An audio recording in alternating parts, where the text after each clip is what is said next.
رنگ میں بدل جاتا تھا، جبکہ عفان کی آنکھیں بھوری تھیں۔ ایک ہنستا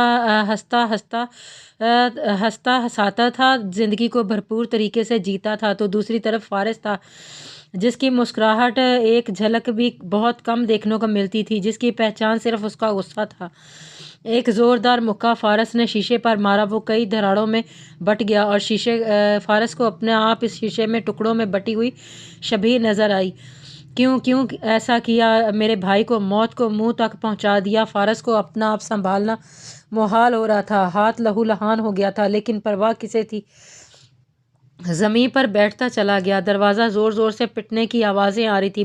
بھائی کدھر ہیں؟ دروازہ کھولیں پلیز۔ باہر سے آوازیں مسلسل آ رہی تھیں، لیکن فارس ہوش میں ہوتا تو کھولتا نہ۔ اس کے دل و دماغ میں تو بس عفان ہی کا خیال اور اسی کا چہرہ تھا۔ زیان ابھی قبرستان سے واپس لوٹا تھا، کچھ ہی دنوں میں وہ مرجھا گیا تھا۔ چہرے کی وہ رونق ماند پڑ گئی تھی جو شادی کے روز تھی۔ سیڑھیاں چڑھتے ہوئے سے فارس کے روم سے آوازیں تو وہ ٹھٹرا تھا۔ بے اختیاری نظریں فارس کے روم کی جانب اٹھی تھی، دل عجیب سے انداز میں دھڑکا تھا۔ دعا جو زیان کو آتا دیکھ کر اس کی جانب بڑھ رہی تھی، زیان کو فارس کے کمرے کی جانب بھاگتے دیکھ کر وہ بھی اس کے پیچھے ہو لی۔ بھائی دروازہ کھولیں۔ زیان تڑپ رہا تھا، دروازہ پیٹ رہا تھا۔ بھائی پلیز دروازہ کھولیں۔ بن پانی کی مچھلی کی طرح وہ باہر کھڑا تڑپ کر بولا تھا۔ دعا بھی گھبرائی ہوئی وہیں کھڑی دیکھ رہی تھی، لیکن دروازہ نہ کھلا۔ دعا کیز لے کے آؤ، زیان نے جھٹ سے کہا، لیکن دعا اپنی جگہ سے نہ ہلی، وہ وہیں گھبرائی کھڑی تھی۔ اسے سمجھ نہ آیا زیان نے کہا ہے۔ دعا جاؤ، زیان تقریباً چیخا تھا۔ وہ یکدم ہوش میں آتی کیز لینے کے لیے نیچے کی طرف بھاگی۔ زیان دوبارہ دروازہ بجاتا کہ یکدم دروازہ کھل گیا۔ زیان کا دل پرندے کی طرح پھڑپھڑایا۔ فوراً دروازہ کھولے وہ اندر آیا۔ سامنے ہی صوفے پر پرسکون سا بیٹھا فارس نظر آیا۔ کمرے کی حالت ابتر تھی، فارس کا ہاتھ لہو لہان تھا۔ خون دیکھ کر زیان تڑپ کر آگے بڑھا، گھٹنوں کے بل بیٹھا۔ وہ فارس کا ہاتھ تھامے عقیدت سے دیکھے جا رہا تھا۔ بھائی یہ کیسے ہو گیا؟ روئی آنکھوں سے وہ فارس کی سبز آنکھوں میں دیکھتے ہوئے بولا۔ فارس نے ایک نظر اپنے لاڈلے بھائی پر ڈالی جس کی آنکھوں میں آج تک ایک آنسو نہیں آنے دیا تھا۔ وہ بلک بلک کر رو رہا تھا۔ اس کی آنسو دیکھ کر فارس کے دل کو بھی جیسے ہاتھ پڑا تھا۔ بہت پیار سے اس کے گالوں پر آئے آنسو صاف کیے۔ تبھی دعا پانی امی ماریہ شاہ کے ساتھ روم میں داخل ہوئی۔ ماریہ شاہ کو دعا خود ساتھ لے کے آئی تھی۔ دلاور شاہ اور فراز شاہ گھر پر نہیں تھے۔ ماریہ شاہ بے چین ہو کے آگے بڑھی۔ فارس میرے بچے، یہ کیا کیا؟ کیوں خود کو تکلیف پہنچا رہے ہو؟ ماریہ شاہ نے فارس کا چہرہ اپنے دونوں ہاتھوں میں لیا۔ وہ بہت رو رہی تھی۔ فارس نے دھیرے سے اپنا چہرہ اٹھایا تو نظریں سیدھا اس پر جا ٹھہریں۔ دروازے میں استدعا دعا کے ساتھ وہ کھڑی تھی۔ نظر پڑی اس پر تو ٹھہری ہی سی گئی۔ وحشت زدہ آنکھوں سے وہ فارس اور اس کے کمرے کی حالت کو دیکھ رہی تھی۔ ایک لمحے میں اس کے تاثرات بدلے۔ وہ سبز آنکھیں ایک دم سے لال انگارہ ہوئیں۔ وہ جھٹ سے کھڑا ہوا، باہر کی جانب قدم بڑھائے، گردن موڑ کے ایک قہر کی نظر آئین پر ڈالی۔ وہ باہر نکل گیا۔ زیان بھائی فارس کے پیچھے لپکا۔ وہ ایک بار عفان کو اکیلا چھوڑ کے نقصان اٹھا چکا تھا، اب فارس کو اکیلا نہیں کھو سکتا تھا۔ پتہ نہیں کس کی نظر لگ گئی ہے ہمارے ہنستے بستے گھر کو۔ ماریہ شاہ دکھ سے رو دیں۔ دعا نے آگے بڑھ کر ماں کو سنبھالا۔ بیٹا نورا سے کہہ کر کمرہ صاف کروا دو۔ ماریہ شاہ دعا سے کہتے باہر کی جانب بڑھیں۔ دعا بھی ساکت کھڑی آئین کے قریب آئی۔ آپی دعا نے اسے پکارا تو ہوش کی دنیا میں واپس آئی، ایک جھجھری لی اور باہر نکل آئی۔ دعا آئین سے 3 سال چھوٹی تھی۔ نورالعین کی پیدائش فراز شاہ اور ماریہ شاہ کی زندگی میں بہت منتوں مرادوں سے ہوئی۔ وہ بابی گڑیا ہی کی طرح نرم و نازک، تیکھے نین نقوش اور اس سے بڑھ کر اس کی آنکھوں کے قریب سیاہ تل اس کے حسن کو 4 چاند لگاتا تھا۔ آئین کی پیدائش پر الماس بیگم بھی امید سے تھیں۔ عفان اور فارس 4 سال کے تھے۔ گھر بھر میں ان جڑواں بھائیوں کی وجہ سے خوب رونق تھی۔ دونوں بھائی ایک دوسرے پر جان چھڑکتے تھے۔ آئین کی پیدائش پر فارس نے تو کوئی رد عمل نہ ظاہر کیا، جبکہ عفان بہت خوش ہوا۔ اس بابی کو سارا دن لیے پھرتا۔ وہ بھی عفان کے لمس سے آشنا ہو گئی تھی۔ 3 سال کی نین نے سب کو ہی اپنا بنا لیا تھا۔ زیان بھی اسی کی عمر کا تھا اور دونوں ایک ساتھ کھیلتے۔ ایک دن یوں ہی کھیلتے کھیلتے زیان سیڑھیوں سے نیچے کی طرف بھاگا اور گر گیا، اسے چوٹ لگی۔ فارس وہاں آن وارد ہوا، وہ 7 سال کا تھا اور آئین سے اسے ویسے بھی چھیڑ تھی کیونکہ عفان اس کا بہت چاہتا تھا اور اپنا زیادہ وقت اسی کے ساتھ گزارتا تھا۔ اسی لمحے آئین فارس کی لال انگارہ آنکھوں کے دیکھنے سے ڈر گئی۔ فارس نے بھی بنا سوچے سمجھے رکھ کر اس کے گال پر تھپڑ جڑ دیا اور وہ بیچاری منہ پر ہاتھ رکھے رو دینے کے در پر تھی۔ خبردار جو تمہاری آواز بھی آئی ورنہ اور ماروں گا، فارس نے بے حد غصے سے کہا تو روئی بھی نہیں نہ۔ بعد میں زیان نے خود ہی بتا دیا، وہ تیزی سے اترتا گر گیا تھا۔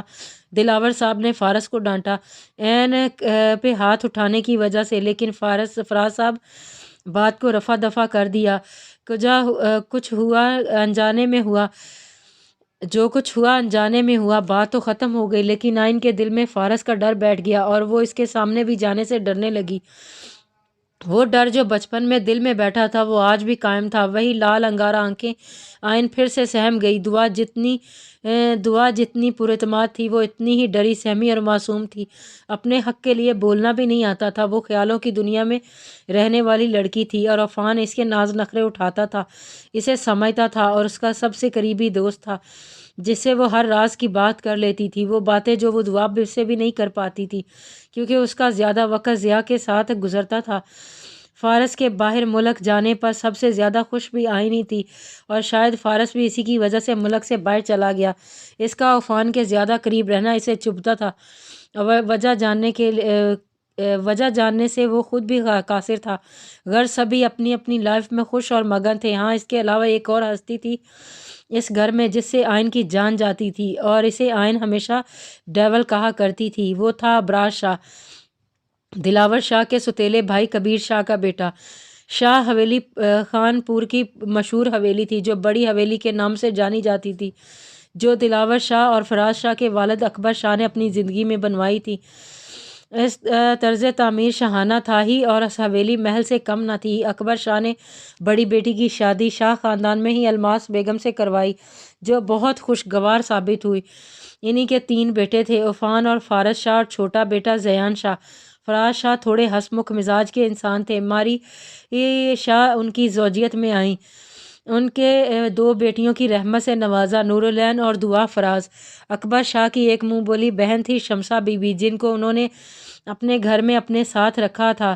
ان کا ایک بیٹا تھا کبیر شاہ، اسے اکبر شاہ نے اپنی نسبت ہی دی تھی شمسہ بی بی کی خواہش پر۔ شمسہ بی بی کے شوہر کی وفات کے بعد سب نے ان سے بنتا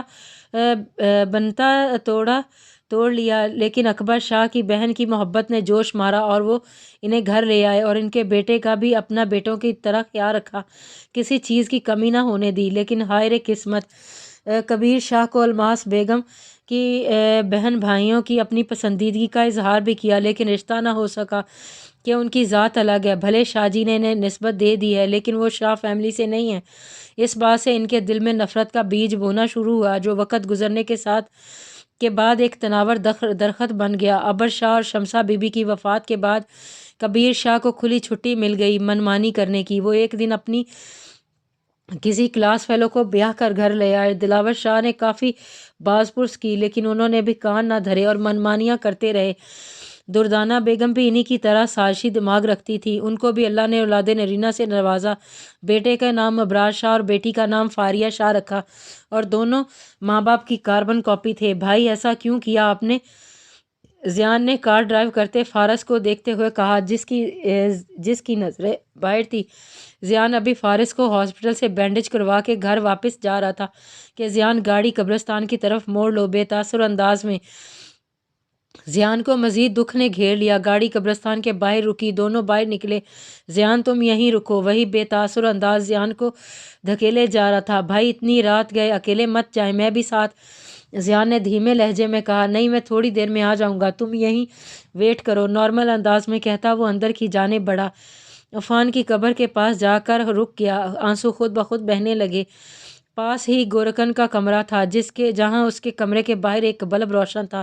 اسی کی روشنی میں فارس چلتا ہوا عفان کی قبر کے سر والی طرف آیا اور گھٹنوں کے بھل وہیں بیٹھ گیا۔ یار مت کرو نا، موبائل یوز کرتا عفان کے بار بار فارس تنگ کر رہا تھا اور ہر بار اس کے بال خراب کر رہا تھا۔ جتنا وہ تنگ پڑتا فارس ہنستا ہوا اسے مزید عزت کرتا۔ ماما دیکھے نا فارس کو، بار بار میرے بال خراب کر رہا ہے۔ نروٹھے پن سے 10 سالہ عفان نے الماس بیگم کی شکایت لگائی تو وہ مسکرا دی۔ ماما دیکھے نا فان کو، بال پہ چاند بنتا ہے، میرے بالوں پہ نہیں بنتا۔ اب کی بار فارس نے منہ بنا کر کہا، ہاں تو اس میں بالآخر کرنے کی کیا بات ہے؟ عفان نے اترا کر کہا، بال خراب کرنے کی کیا بات ہے؟ عفان نے اترا کر کہا اور پھر سے لیٹتے ہوئے موبائل یوز کرنے لگا اور فارس نے پھر اس کے بال کھینچے اور بھاگا۔ عفان زور سے چلاتا فارس کے پیچھے بھاگا اور پھر فارس آگے آگے تھا اور عفان پیچھے پیچھے، اور سب کے چہروں پر مسکراہٹ آ گئی تھی۔ بے اختیار فارس کا ہاتھ قبر کی مٹی پر گیا، نہ وہ تھا نہ ہی اس کے بالوں کا چاند۔ آنسو گرتے گرتے قبر کی مٹی میں جذب ہونے لگے۔ قبر کی مٹی ہاتھ میں اٹھائی تو دل میں ایک بار پھر سے جدائی کا درد جاگ اٹھا۔ اچانک موسم نے انگڑائی لی اور تیز ہوائیں چلنے لگی۔ دور زیان گاڑی کے ساتھ ٹیک لگائے فارس پر ہی نظر رکھے ہوئے تھا، ہاتھوں میں مٹی اٹھائے وہ ایک بار پھر ماضی میں جاتا کہ میں نے آپ سے نہیں، فارس سے پیار کرتی ہوں، پلیز میری اور فارس کی زندگی سے نکل جائیں۔ لفظوں کی بازگشت ہونے لگی، دکھ اور درد کی جگہ جنون نے لے لی۔ دل میں بے انتہا غصہ بھر گیا۔ کبھی نہیں چھوڑوں گا، اپنے بھائی کے موت کا بدلہ ضرور لوں گا، میرے بھائی کو موت کے منہ پہ پہنچانے والے کو عبرت ناک سزا دوں گا۔ نظر پھر قبر پر جا ٹھہری۔ بھائی میری جان، اتنا بڑا قدم اٹھانے سے پہلے ایک بار مجھ سے پوچھ تو لیتے، سچ اور جھوٹ کا پتہ تو کر لیتے۔ اتنی جلدی کیا تھی جانے کی؟ کیسے اتنا بڑا گناہ کر دیا؟ کیسے خود کو مار ڈالا؟ نہیں نہیں، یقین آ رہا ہے نا کہ اب تم نہیں، چھٹی نہ کوئی سندیسہ بجانے وہ کون سا دیس جہاں تم چلے گئے۔ دھیرے سے وہاں سے اٹھا اور بارش شروع ہو چکی تھی۔ اس دل پہ لگا کے ٹھیس، جانے وہ کون سا دیس جہاں تم چلے گئے۔ فارس گاڑی کے قریب پہنچا تو زیان نے فوراً گاڑی کا دروازہ کھولا، بیٹھتے ہی ایک الوداعی نظر قبرستان پر ڈالی اور گاڑی آگے بڑھا دی۔ میں قسم کھاتا ہوں عفان، جو بھی تمہاری موت کی وجہ ہے میں اسے موت کے گھاٹ اتار دوں گا۔ فارس نے گاڑی کی سیٹ کے ساتھ ٹیک لگاتے ہوئے آنکھیں موند لیں۔ ایک آہ بھری ہوگی، ہم نے سنی ہوگی، جاتے جاتے تم نے آواز تو دی ہوگی، ہر وقت یہی ہے غم، اس وقت کہاں تھے ہم، کہاں تم چلے گئے۔ جاری ہے۔